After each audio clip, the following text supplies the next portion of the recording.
So at this point, so let me do a quick recap. So we have seen some class of problems that we want to solve. These problems, the main characteristic is that the data can be shaped as a sequence. We try to solve these problems with an MLP and with a CNN, and we saw that there are some disadvantages. And because of this, we introduce a new architecture that we call the recurrent neural network to solve this problem. We saw a running example, and in particular, we arrived to see the equation.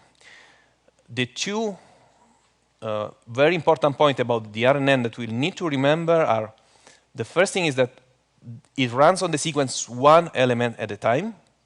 Second important point, it keeps an internal state. And in this internal state, it's trying to store the information that are relevant so far in the computation. And that can help to make the current prediction on the future predictions. And there is also another important point, the fact that these parameters are shared over time. And we will see more about this now. Okay, so how to train an RNN? Well, the first thing to say is that, before looking at the slide, is that RNN is a deep learning model. And that means that the usual training techniques apply. So that means that we will run our model over the training data. We will, and by doing that, we will have some predictions. We will compare these predictions with the targets, so the expected results. We will use some function to compute the error. And once we have the error, we will try to understand how much the various parameters in the model contributed to that error. And to do this, because if the parameter contributes a lot, we want to change that parameter a lot in order to minimize the error. If that parameter, let's say, didn't contribute to the error, then we don't touch it. And when we say compute how much a parameter contributes to error, basically means we compute the gradient of the error with respect to that parameter. Then now you know how to do from day number 2. So that's the general deep learning training. But here we have two issues to consider. The first one is that if you look at this slide now, you see that we have n outputs. Well, in this example, we have capital T outputs. And that means that I will end up with capital T errors. So I don't have just one error, I have more than one. And we need to deal with that. We can say that the global error that is defined at the bottom of this slide is basically just the sum of the various errors. But still, we don't know how to compute the gradient now because we have more than one error to consider. Let's see how to do that. So actually, it turns out that it's not so difficult, because in the end, what we will do is we will compute the gradient with respect to all the various errors separately, and we will just sum the gradient at the end. So it's basically like a for loop over these errors. And you see that in this example here. So here I'm focusing just on the parameter v. And again, you see that there are 3 errors. And what we will do is to compute the gradient of these 3 errors separately and just sum them at the end. Let's see that with one example. So here we start with the error E2, so the one on the right. And you see that we are computing the gradient, so the gradient of E2 with respect to V. We can apply the chain rule if needed, but in the end, let's say we end up with this gradient here. So this is just part of the work. We said we need to consider all the error if we want a correct backpropagation. So now we move to the other error, E1, and now we compute here the gradient of E1 with respect to V. And once this is done, we have to do that with the last error, which is E0. So you see that we know how to do this because this is the usual gradient computation. We are just doing that separately on every error. And at the end, we sum all these gradients together, and we end up with the gradient for the global error with respect to V. And this is the correct gradient that we need to use to backpropagate. So it may look complex, but in the end, it's just a for loop over these errors. And the main operation is just compute the gradient. OK, so that was the first problem. But actually, there is another problem. So even if we focus on one error, like in this example, I'm focusing on the error E2. And I'm considering the parameter u.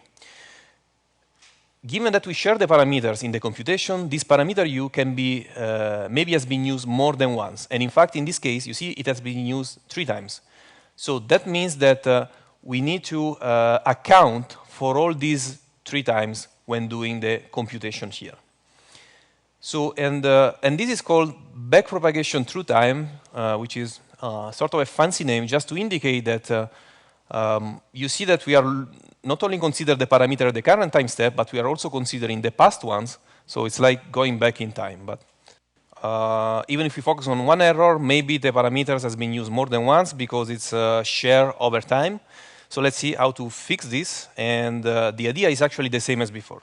So we want to compute all these gradients separately. So the gradient of E2 with respect to the u on the right in this slide, and then the gradient of E2 with respect to the u in the middle, and so on. And we sum them at the end. So very similar idea to before, to what we saw before.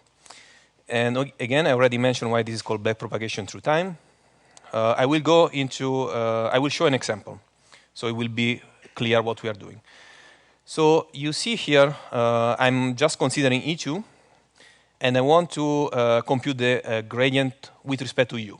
I'll start with this u here. And you see that the gradient here is the, well, the combination, the multiplication of these 2 gradients, because I'm going from E2 to H2, and then H2 to X2. So this is basically the chain rule of derivative that you have seen in the second day with Gaetan. At this point, we are done for the gradient for this u. But now I need to go on, and then I need to consider this u here. So for this u, you see that I'm computing E2 with respect to H2, H2 with respect to H1, and then H1 with respect to u. And at this point, I'm also done with this u here, and you see that here I'm summing all of them, but I still need to do one. So the one on the left, and again, we go from E2 to H2, H2, H1, H1, H0, and then H0 to u. And I can apply this chain rule because all these functions are a composition of functions. So the interesting thing is that in order to have this gradient here with respect to u, I need to sum all the 3 of them.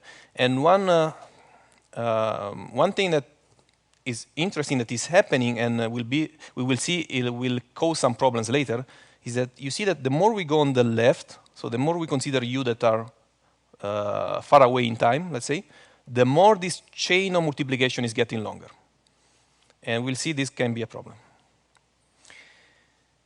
OK, but at this point, we are just done with E2. So we have to remember that we want to do the same for all the other errors. So here you see that I also have to consider E1 now. So E1, yes, it's so E1 is basically same idea. So E1, I will need to consider only 2 u, because the only 2 u that have been used to compute this prediction Y1 that contribute to E1 is only from the first 2 time steps. So you see that, again, I'm going from E1 up to this u, which is the first line, and then from E1 up to this other u, which is the second line. And now this is the gradient of E1 with respect to u. And still, there is one to do, which is E0. So E0 here, it's easier because u has been used only once. So you see that it's just one line, and I can easily compute the gradient. So this can look complicated. But in the end, what we basically have here is just 2 for loops, 2 nested for loops, if you want to think in a software engineering way. The first one, basically, we are going all over the various errors, so E0, E1, E2. Once we fix one of these errors, let's say E2, we also have to consider that maybe the parameter has been used more times. So here, we have the second for loop that will go all over these places in the computational graph where the parameter has been used. And the main operation inside these two for loops is just computing the gradient. So this looks probably complicated. The good news is that if you take PyTorch or TensorFlow, they will do that for you. They will do that correctly and in a very efficient way. The reason why we saw at this, well, there are two reasons. The first one is that we wanted to have an intuition of what happens there. But the second reason is that, if you remember, I told you that this chain of multiplication was becoming longer and longer the more we go back in time when we backpropagate. And this will be a key intuition for the problems that we will have in the next sections.